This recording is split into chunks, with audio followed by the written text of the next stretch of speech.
Emmanuel Macron est occupé par les dossiers internationaux. En ce moment, le président se trouve en Jordanie. Oui, il est arrivé hier pour participer au sommet Bagdad 2 qui réunit les principaux acteurs régionaux. Et malgré quelques mouvements de contestation, le pays reste l'un des plus stables du Proche-Orient. William Molinier, vous êtes l'envoyé spécial d'Europe 1 en Jordanie pour suivre ce déplacement d'Emmanuel Macron, car la France a une carte à jouer. Oui, la Jordanie est choyée par Emmanuel Macron. Il a déjà reçu à 2 reprises le roi Abdallah II à Paris. C'est en revanche son premier déplacement dans le royaume hachémite.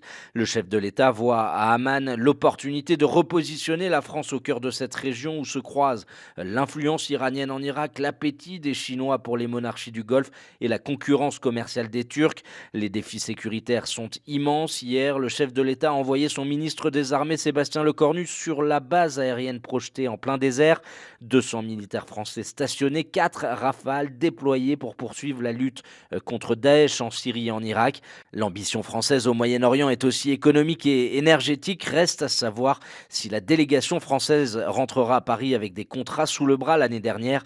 Lors de la première conférence de Bagdad, c'est une entreprise française qui avait eu l'assurance de reconstruire l'aéroport de Mossoul, détruit par la guerre en Irak, avant que des sociétés turques ne récupèrent le marché quelques mois plus tard. Merci William Molinier, envoyé spécial d'Europe 1 en Jordanie.